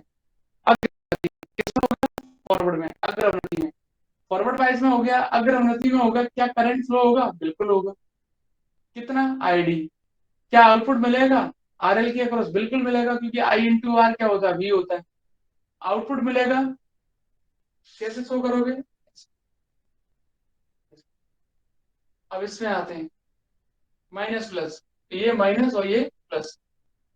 P निगेटिव से कनेक्टेड है, सीधा समझ में आ गया। रिवर्स वाइज, रिवर्स वाइज होगा तो करंट फ्लो होगा? नहीं होगा। करंट फ्लो होगा? नहीं होगा। धारा नहीं प्रभावित होगी, करंट ही नहीं है तो वोल्टेज कहां से होगा? तो आउटपुट मिलेगा? नहीं मिलेगा, नहीं मिलेगा। यहां से यहां तक कुछ भी नहीं है। तो आउटपुट कहां मिला? 0 से पाई, पाई से 2 पाई नहीं मिला, 2 पाई से 3 पाई मिला। मतलब एक कंप्लीट साइकिल देने के बाद आपको केवल हाफ साइकिल के लिए आउटपुट मिल रहा है। मतलब 100% पढ़ाया और 50% नंबर ही आए, तो इसका मतलब कौन सा वेव रेक्टिफायर हो गया? Half wave rectifier. एक कंप्लीट साइकिल इनपुट देने के बाद आपको केवल हाफ साइकिल में ही आउटपुट देखने को मिल रहा है, केवल हाफ साइकिल में ही आउटपुट देखने को मिल रहा है। तो इसका मतलब कौन सा रेक्टिफायर? हाफ वेव रेक्टिफायर, अर्ध तरंग दृष्टिकारी। ये तो बहुत सिंपल है, इसकी कैलकुलेशन करवाता हूं अभी आपको, वो थोड़ी हार्ड है। तो क्या हो गया? अर्ध तरंग दृष्टिकारी, half wave rectifier, half wave rectifier. बताओ इसमें कोई दिक्कत है तो पूछ लो मेरे से। बताओ कौन बच्चा पूछ रहा है? फिर डायग्राम मिटने के बाद फिर नहीं कुछ प्रॉब्लम। बताओ किसको बताना है? कोई है क्या ऐसा? नहीं है? चलो तो देखो कैलकुलेशन कैसे करते हैं, मैथमेटिकल कैलकुलेशन। मैथमेटिकल कैलकुलेशन बस कैलकुलेशन करा के फिर आपको नेक्स्ट टाइम कराएंगे नेक्स्ट क्वेश्चन, लेकिन कैलकुलेशन देख लेना इसकी। सबसे पहले मैथमेटिकल एनालिसिस हेडिंग डाल देते हैं, थोड़ा छोटा कर। मैथमेटिकल एनालिसिस नहीं दिखे तो पूछ लेना, मैथमेटिकल एनालिसिस, गणितीय विवेचना बोलते हैं। ठीक है, चलो स्टार्ट करते हैं। सबसे पहले हमने जो वोल्टेज दिया है वो साइनोसोडियल वोल्टेज है। तो देखो बच्चों, वोल्टेज जो दिया है वो मैंने दिया है E बराबर E0 sign omega T. Current निकालेंगे तो करंट का फॉर्मूला होता है, साइनोसोडियल वोल्टेज नहीं दिया आपने, ये साइन वाले जो दिया है ऐसे ऐसे अल्टरनेटिंग वोल्टेज, तो यही तो होता है। करंट का फॉर्मूला होता है E अपॉन R। R कितना है? एक तो स्मॉल r लेना पड़ेगा डायोड का रेजिस्टेंस, एक RL लेना पड़ेगा आपको लोड रेजिस्टेंस।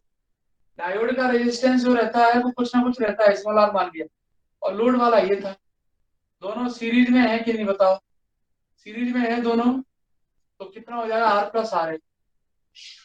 ई की वैल्यू रखो जरा, E0 upon R plus RL और साइन ओमेगा बच्चों E naught upon R plus R L को हम थोड़े समय के लिए क्या मान लेते हैं, आई नॉट मान लेते हैं, जिससे कैलकुलेशन सिंपल हो जाए। आई नॉट की वैल्यू कितनी है याद रखेंगे सभी बच्चे, जब आवश्यकता पड़ेगी तो वैल्यू रखते भी जाए। बताओ कोई दिक्कत है क्या? वोल्टेज ये अप्लाई किया, आई का फॉर्मूला सब जानते हैं, ई अपॉन आर होता है। आर में दोनों रेजिस्टेंस आएंगे, एक डायोड का भी एक लोड भी, तो ई की जगह ये वैल्यू रखेंगे, इसको हम आई नॉट मान लेंगे, ये आ गया बच्चा, ये आ गया करंट। ठीक है, अब मैं आपको ये बताना चाहता हूं कि करंट आउटपुट आपको मिलेगा कब कब।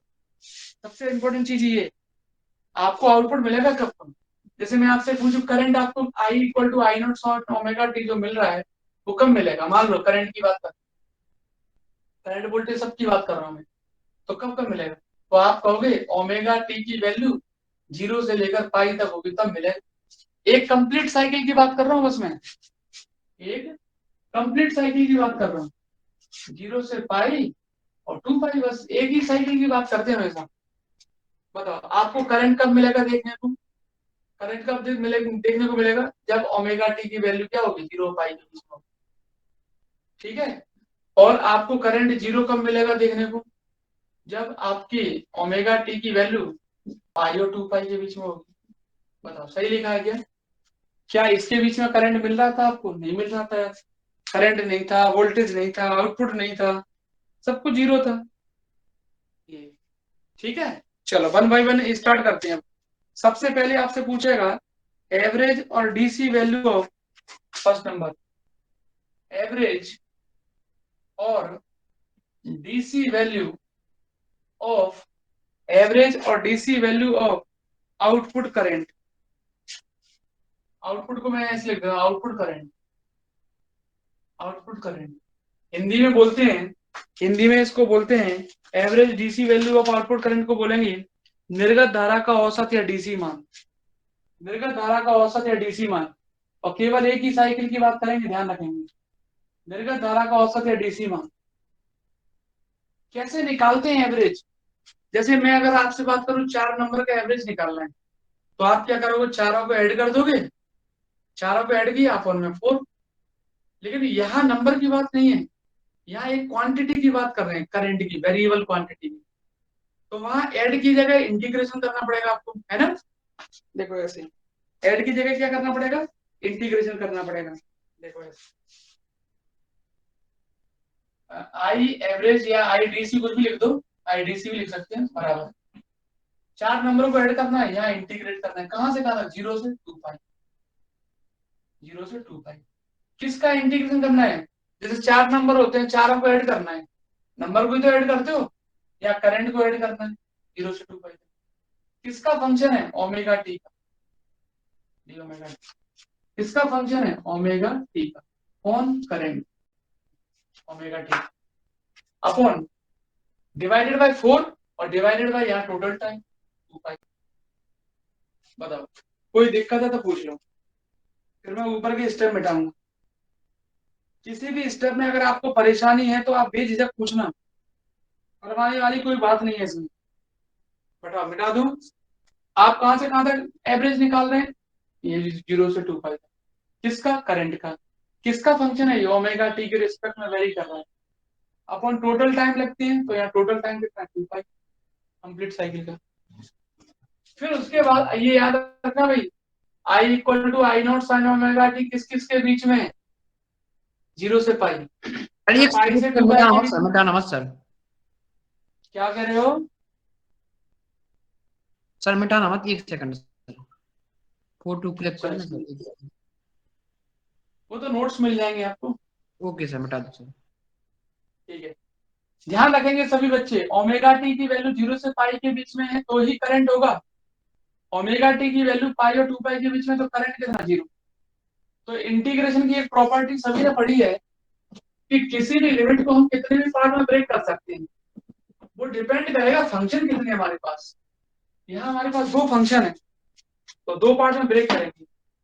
इसको आई डी सी लिख दो, चाहे एवरेज, एक ही लिख के चलते हैं, आई डी सी, ये नीचे कर देता हूँ थोड़ा।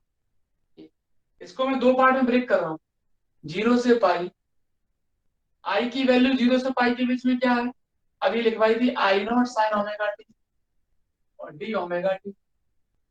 क्या मुझे पाई से, यहाँ देखो एक स्टेप लिख देता हूँ लेकिन मिटा दूंगा, पाई से 2 पाई के बीच में करंट कितना है, 0। बताओ, लिखने की आवश्यकता तो वैसे थी नहीं यार भाई, पाई से इसको ब्रेक नहीं कर सकते, 0 से पाई और पाई से 2 पाई, पाई से 2 पाई के बीच में वैल्यू कितनी है, 0 है, तो वो लिखने की जरूरत नहीं है, आपकी मर्जी है। और डिवाइडेड बाय 2 पाई,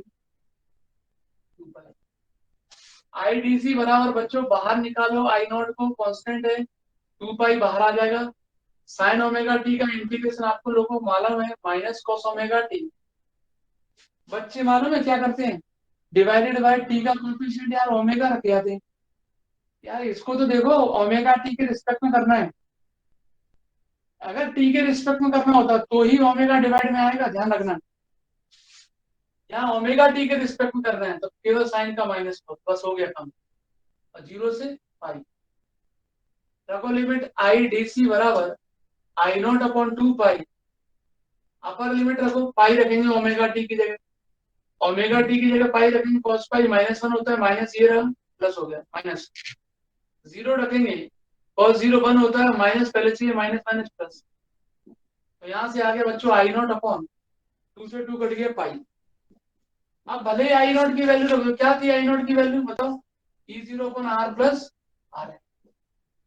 अब भले ही आपकी मर्जी आई नॉट की वैल्यू रखना चाहो ना तो रख सकते हो, ये बताओ कोई दिक्कत है, पहले स्टेप में तो पूछ लो मेरे से, कोई है ऐसा जो पूछ सकता है, आगे बढ़ू, चलो तो नीचे वाला मिटाता हूँ। अब नेक्स्ट निकालेंगे, सेकंड है आपका output DC voltage, output DC voltage, निर्गत डीसी विभव, निर्गत डीसी विभव, आउटपुट डीसी वोल्टेज। बच्चों आउटपुट वोल्टेज कहाँ मिल रहा है आपको, बोलो, आरएल के अक्रॉस, और इनटू में किसका मल्टीप्लाई करना पड़ेगा, आईडीसी का, नहीं होता, V बराबर I R, V equal to I R, I की जगह आईडीसी लेना, आर की जगह ले लेना, तो बच्चों आईडीसी की जगह क्या रखेंगे हम, तो ईडीसी बराबर कितना आ जाएगा, आईडीसी की जगह क्या रखेंगे, E0 upon R plus R L into pi और इंटू आर एल।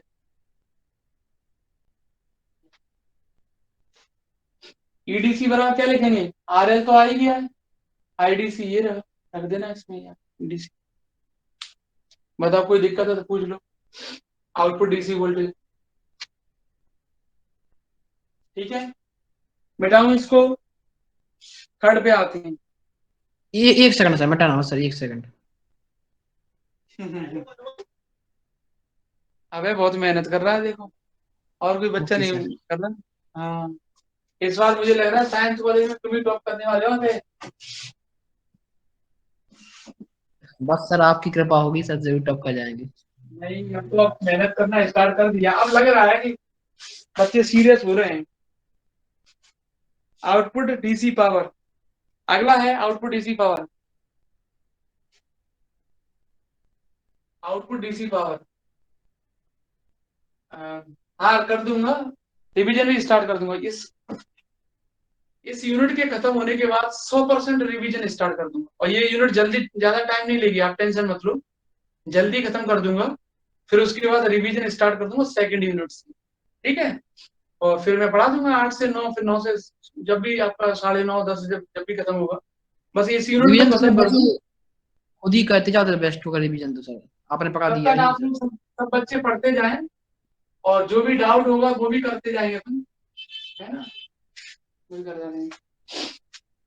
पीडीसी बराबर आईडीसी का स्क्वायर इंटू आर एल, अरे पॉइंट तो मैंने डाल नहीं पाया, इसको है बोलते हैं output DC power, output DC power, power का फॉर्मूला तो सभी बच्चों को पता है, P बराबर आई स्क्वायर इंटू आर होता है, आर की जगह आर एल आ जाएगा, और आउटपुट डीसी पावर डीसी की जगह डीसी आ जाएगा भैया, बताओ क्या दिक्कत है, आउटपुट डीसी पावर निकालना है तो पीडीसी लिखना पड़ेगा, या आईडीसी का स्क्वायर लिखेंगे या आरएल लिखेंगे, दिख रहा है सभी बच्चों को, समझ में आ रहा है, पीडीसी बराबर आईडीसी की वैल्यू क्या है, मैं बोल रखता हूँ शॉर्ट वाली, ये वैल्यू थी ना आपकी, ये रख देते हैं,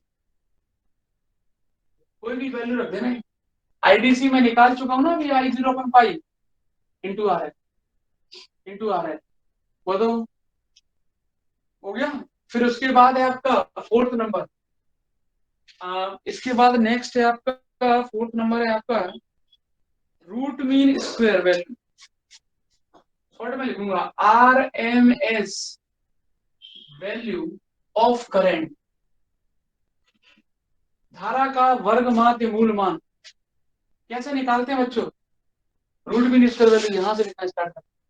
I R मतलब रूट, मीन और स्क्वायर। कैसे लिखते हैं? रूट, ये रहा रूट, मीन कैसे निकाला था अभी मैंने आपको? 0 से 2 पाई IDC लिख दो, IDC लिख दो, चाहे आई एवरेज लिख दो, आई लिख दो, चलो। रूट मीन और स्क्वायर भी तो है, स्क्वायर करना पड़ेगा, डी ओमेगा टी अपॉन में 2 पाई। बताओ किसी बच्चे को दिक्कत है क्या? देखो रूट लगाया कि नहीं लगाया ये बताओ। डेफिनेशन आपको कुछ नहीं लिखनी है। मीन के लिए मैंने ऐसे निकाला था 0 से 2 पाई, आई लिखा था, डी ओमेगा टी लिखा था, अपन 2 पाई लिखा था। स्क्वायर है तो स्क्वायर लगा देंगे, हो गया ना। रूट मीन स्क्वायर हो गया कि नहीं हो गया? फिर आपको क्या करना है? बराबर में 0 से 2 पाई को हम क्या लिखेंगे? दो पार्ट में लिखेंगे, तो हम केवल 0 से पाई ही लिखेंगे, हमें पता है केवल वैल्यू उसी के बीच में है, 0 से पाई ही लिखेंगे। आई की वैल्यू क्या है? I naught sine omega T, तो I naught square sine square omega T D omega T divided by 2 pi. बताओ किसी बच्चे को दिक्कत है क्या? ऐसा तो नहीं है दिख नहीं रहा हो, ले लो बड़ा कर दिया, देखो बताओ। आई की जगह आई नॉट साइन ओमेगा टी रखेंगे तो ये आएगा अपन 2 पाई। कांस्टेंट को बाहर निकालो तो क्या लिखेंगे? इसको थोड़ा ऊपर कर देता हूँ, देखो जरा ध्यान से। तो यहाँ लिखा जाएगा IRMS बराबर क्या लिखेंगे बोलो? अंडर रूट के अंदर आई नॉट स्क्वायर अपॉन में 2 pi, I naught square upon 2 pi sine square omega T का हो जाएगा 0 से पाई। इसका डायरेक्ट इंटीग्रेशन नहीं होता है, इसको हमें लिखना पड़ेगा 1 माइनस कॉस 2 ओमेगा टी और डी ओमेगा टी। पता लिख सकते हैं, और अपन में 2 आएगा तो 2 को मैं इधर ले लेता हूँ, 4 लिख देता हूँ। बताओ भाई आई नॉट स्क्वायर अपन 2 पाई पहली बार निकाल लिया। साइन स्क्वायर थीटा का फॉर्मूला क्या होता है? 1 माइनस कॉस 2 थीटा अपन 2 बाहर आ जाएगा, ये बाहर आ जाएगा। इसका इंटीग्रेशन कितना होगा? बराबर अंडर रूट के अंदर I naught square upon 4 pi upon 4 pi 1 minus cos 2 omega T. 1 का इंटीग्रेशन कितना होगा? Omega T. 1 का इंटीग्रेशन होगा ओमेगा टी, और कॉस का इंटीग्रेशन क्या होता है? Sine 2 omega T divided by 2। Limit है 0 से पाई। बताओ 1 का क्या होगा? Omega T, cos 2 omega T तो होगा sine 2 omega T upon 2। Upper limit रखेंगे फिर लोअर लिमिट रखना है। बताओ यहाँ लिख दें, यहाँ लिख देते हैं IRMS बराबर अंडर रूट के अंदर आई नॉट स्क्वायर अपॉन 4 पाई। ठीक है, थोड़ा नीचे कर देते हैं, दिख रहा होगा आपको, देखो 4 पाई। अपर लिमिट रखो पाई, तो पाई आ जाएगा माइनस, यहाँ रखेंगे तो साइन 2 पाई हो जाएगा, और साइन में पाई 2 पाई 3 पाई 4 पाई 9 पाई 1000 पाई सब जीरो होता है, तो यहाँ रखना ही, जीरो रखेंगे तो ये जीरो, जीरो रखेंगे तो ये जीरो, तो बच्चों आ गया जीरो। बताओ पाई से पाई कैंसिल हुआ, क्या इसकी वैल्यू इतनी आ रही है? I naught upon 2, I naught upon 2, IRMS इतना ही आना है। और फिर आप आई नॉट उसकी वैल्यू रखना चाहते हो उसकी रख देना, इसकी आई नॉट की E naught upon R plus R N into में 2।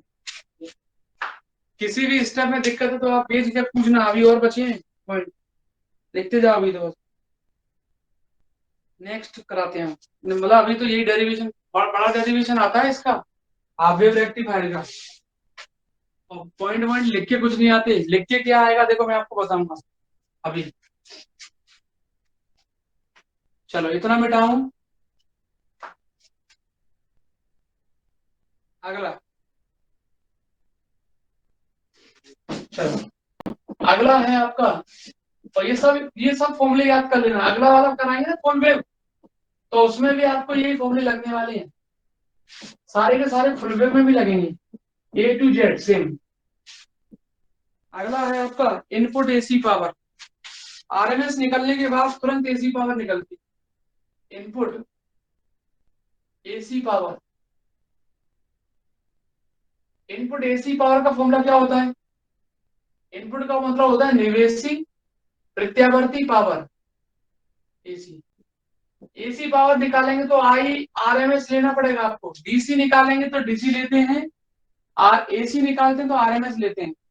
और ध्यान रखना, आरएमएस पावर मतलब एसी पावर निकालेंगे तो दोनों रेजिस्टेंस आएंगे आर प्लस आर एल, और डीसी केवल आर एल के अक्रॉस निकलता है।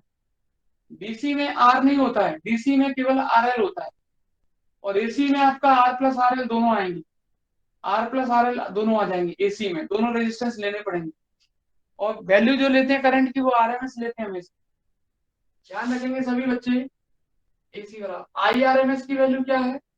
I naught upon 2 whole square R plus R L.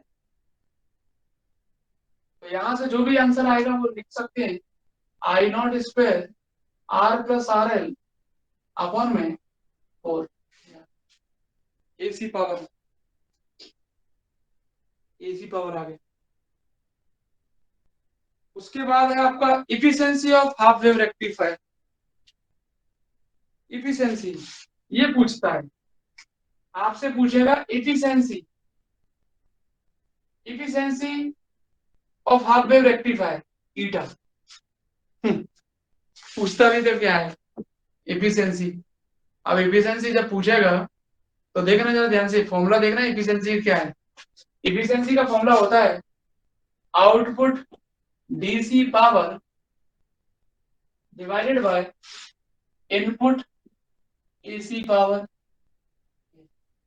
Efficiency का फॉर्मूला होता है output DC power divided by input AC power. इसका मतलब तो ये हुआ कि इफिशिएंसी यानी दक्षता हमसे पूछता है, अर्ध तरंग दिष्टकारी की दक्षता निकालिए, efficiency of half wave rectifier. तो इसका मतलब डीसी पावर निकालनी पड़ेगी, और डीसी पावर के लिए डीसी करंट तो निकालना ही पड़ेगा। डीसी करंट मतलब एवरेज करंट निकालना पड़ेगा। स्क्रीन अभी मैं खड़ा हूं ना, इसलिए नहीं आ रही होगी, अभी मैं हटूंगा तो आएगी। डीसी पावर निकालनी पड़ेगी,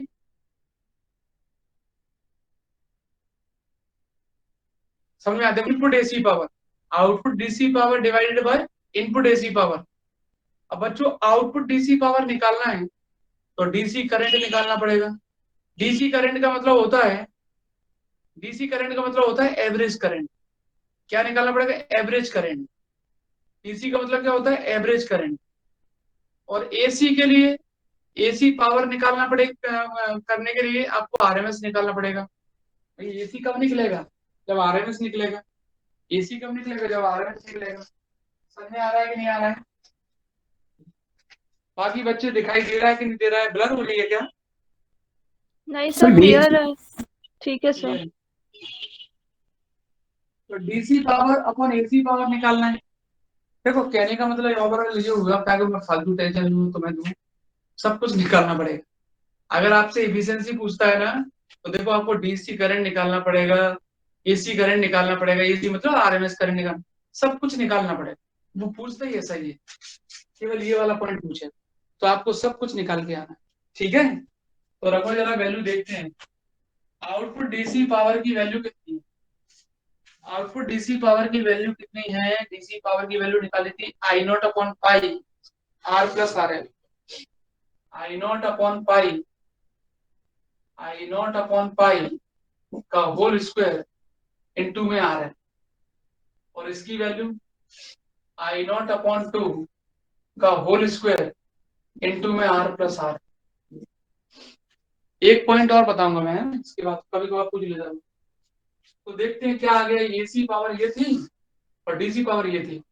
आई नॉट से तो आई नॉट गया, ठीक है, 2 ऊपर पहुंच गया तो क्या लिख दे बताओ, यहाँ हो जाएगा 4/π²। बताओ लिख सकते हैं, ये 4 हो जाएगा, π² नीचे आ जाएगा।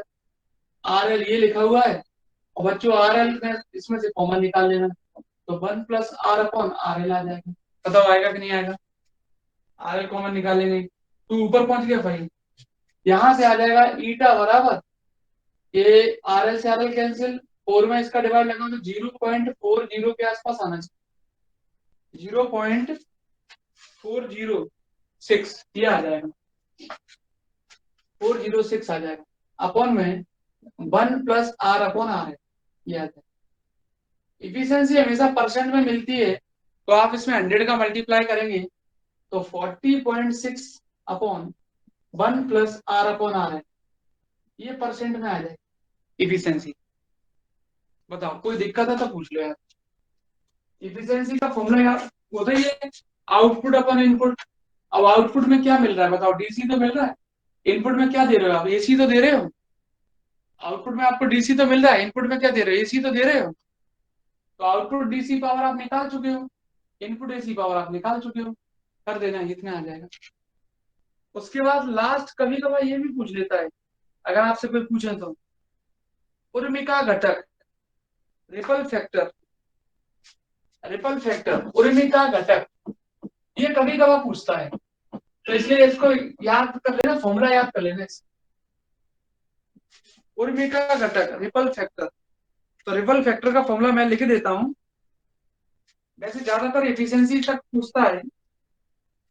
गामा बराबर अंडर रूट के अंदर IRMS अपॉन IDC का होल स्क्वायर -1। ये रिपल फैक्टर उर्मिका घटक क्या होता है, नेक्स्ट टाइम में जब मैं फुल वेव रेक्टिफायर एक्सप्लेन करूंगा ना, तो उसमें ये चीजें एक्सप्लेन कर दूंगा थोड़ा थोड़ा।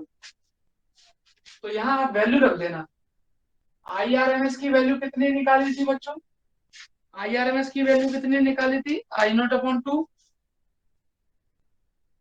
और इसकी कितनी निकाली थी, I0/π का होल स्क्वायर -1 लेना, 1.21 आ जाएगा। सॉल्व कर लेना इसको, उर्मिका घटक रिपल फैक्टर, ये मैं नेक्स्ट टाइम पे आपको बता दूंगा क्या होता है ना। तो इतने सारे पॉइंट कम से कम आपको करने हैं, और कोई कंफ्यूजन है तो पूछ के जरूर जाना। बाकी नेक्स्ट टाइम पे अपन इसके आगे कंटिन्यू करेंगे, फुल वेव रेक्टिफायर बता देंगे, फिर आगे बता और भी जो भी टॉपिक है बताते जाएंगे, है ना।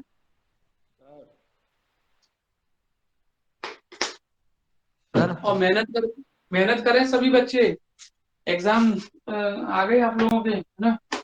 मार्च में एग्जाम हो रहे हैं, तो टेंशन वाली बात तो है।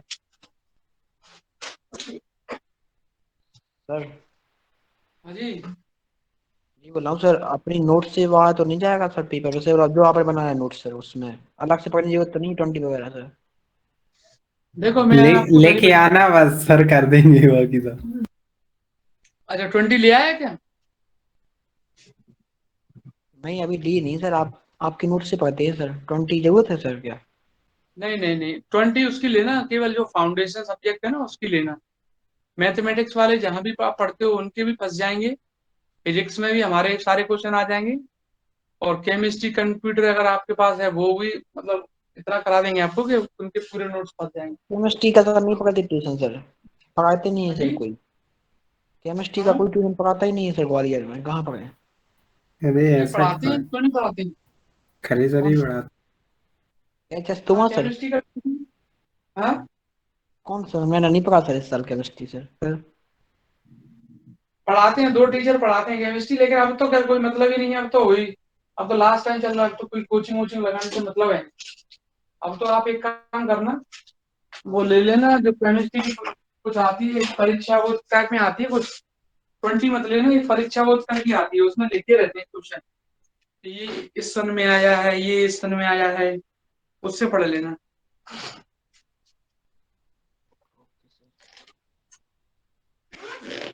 मोस्ट वगैरह दोगे सर? हाँ क्वेश्चन नहीं दोगे सर इस बार से? नहीं, मैं इम्पोर्टेंट कभी नहीं देता, मैं बताऊंगा आपको, इम्पोर्टेंट में रिस्क रहती है यार, क्या है बच्चा फिर कोई इम्पोर्टेंट डिफरेंट पढ़ के जाता है, फिर दिक्कत आती है। उस दिन क्लास ज्वाइन ही की थी अब आने लगता है सर ने बताया था। हम्म। अरे सर पर्सनली दे दी ना, पर्सनली सर। नहीं नहीं कुछ नहीं होगा, आप तो केवल नोट्स करो, पूरे नोट्सों में मैंने हटवा दिए पहले क्वेश्चन, और इसके बाद वाली जो यूनिट है ना उसमें तो मैं और कम करवा दूंगा क्वेश्चन, उसमें क्या क्वेश्चन लेंदी है, थोड़े कम करवा दूंगा। और 2 3 4 यूनिटें तो ऐसी हो गई, जैसे सबसे फिफ्थ वाली है, उसके पहली वाली फोर्थ वाली है, ठीक है। और 1 2 यूनिटें और हैं जो मैंने कराई है, उनमें जैसे सेकंड यूनिट है फर्स्ट पेपर की, इनमें ज्यादा क्वेश्चन कहाँ है, 7 7 8 8 क्वेश्चन है, कर मालूम। बाकी यूनिट सिंपल है, और पूरा करोगे ना तो अच्छा परसेंटेज भी रहेगा आपको बदम। तो परसेंटेज बनाना ही है आपको थर्ड ईयर में, थोड़ा सा रिस्क नहीं लेना है, क्योंकि क्या होता है चलो इम्पोर्टेंट के चक्कर में पता चला वो भी नहीं, वही करके चले गए और एग्जाम में मैं आया नहीं ढंग से, दिक्कत है।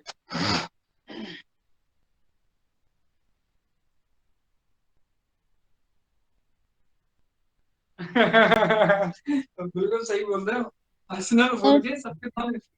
हाँ सर जो आपने ये नैनो कर वाला चैप्टर कराया है ना, यूनिट 5, तो हाँ सर जी।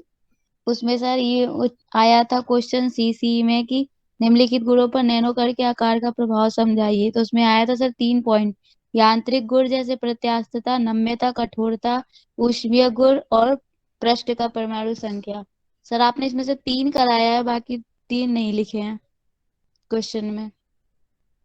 तो मुझे क्वेश्चन सेंड कर देना, वो मैं और करा दूंगा, है ना।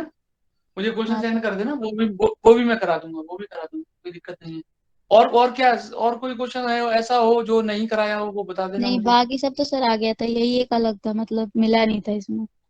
अच्छा कोई दिक्कत नहीं है, वो मुझे क्वेश्चन सेंड कर देना, तो मैं उसको जैसे ये यूनिट खत्म होगी ना तब करा दूँ।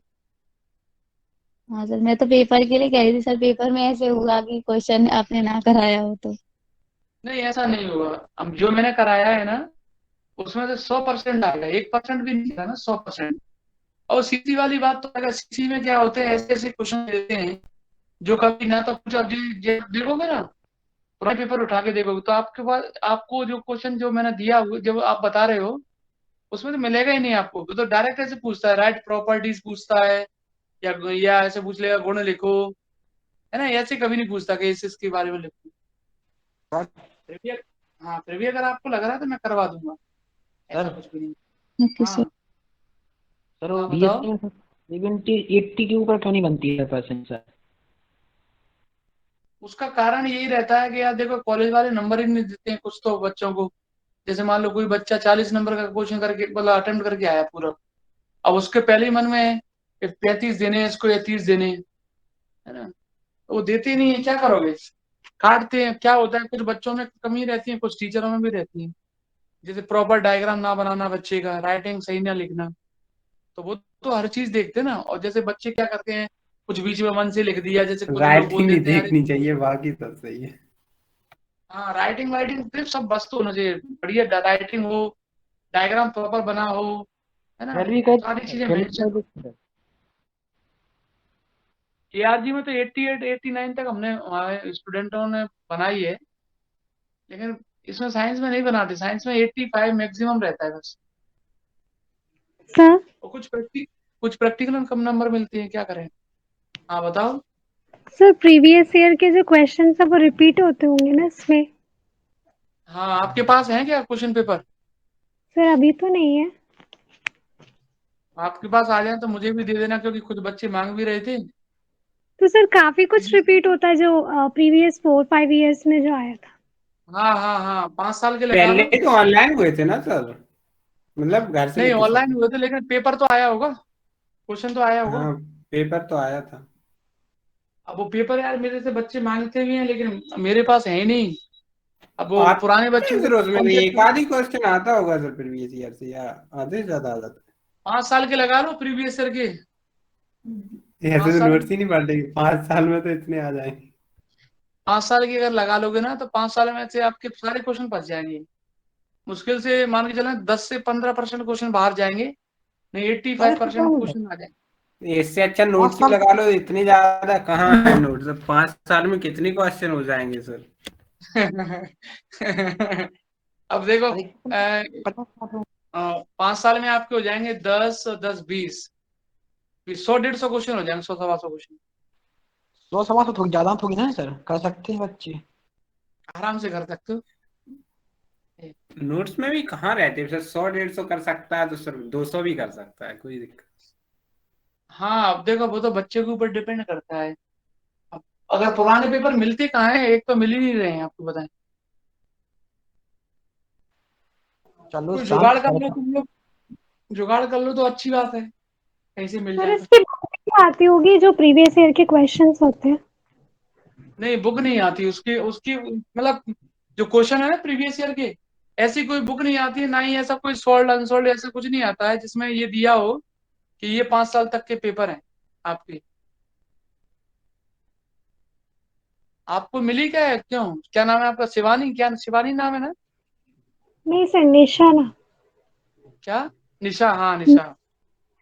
सर मिली तो नहीं है, बट मैंने ऐसा नेट पे देखा था कि सॉल्व एग्जांपल्स उसमें से आते हैं, बट हमारी यूनिवर्सिटी के आते हैं कि नहीं ये नहीं पता। नहीं आते हैं, क्यों नहीं आते हैं, जीवाजी यूनिवर्सिटी के भी आते हैं, लेकिन पेपर सबसे टिपिकल है पेपर 5 साल के निकालें कैसे, ये साइड वगैरह पे देखना अगर डले हो तो, और लगा डालो। सर पर 5 साल पहले तो सेमेस्टर सिस्टम था ना सर। उन्हें तो उससे क्या फर्क पड़ता है, अपन को तो क्वेश्चन से मतलब है। पहले सेमेस्टर था ना, तो सेमेस्टर में क्या था, फर्स्ट सेमेस्टर और सेकंड सेमेस्टर के देख लेना।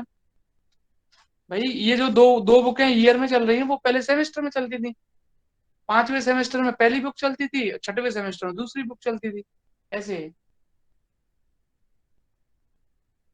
सर अपने कॉलेज की कॉपी कहाँ जचने जाती है सर, अब कॉलेज में जचती हैं कि अदर यूनिवर्सिटी जाती है सर? नहीं आउट ऑफ स्टेशन जाती है, मतलब यहाँ नहीं जचेंगे, बस यहाँ से बाहर जाएंगे कहीं भी चले जाए।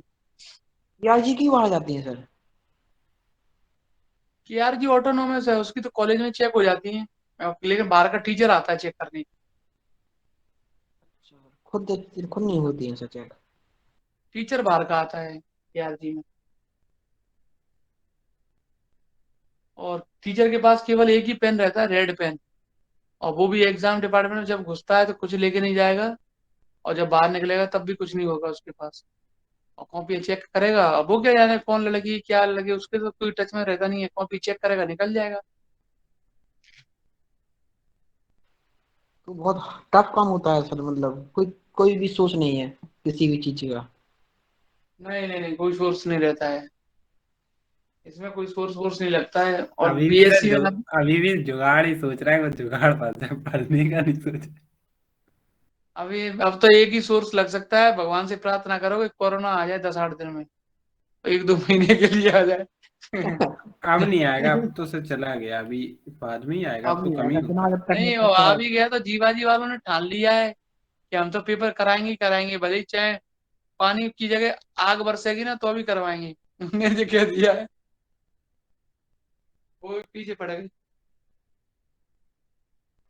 अब शांत चलो लेफ्ट हो ठीक। जाए, सर का टाइम खराब मत करो। मतलब हमसे हाँ बोल सब। रहे, अपन तो देखो मैं तो बोल भी नहीं था। चलो मेहनत करो, ठीक है चलो नेक्स्ट में मिलते हैं फिर।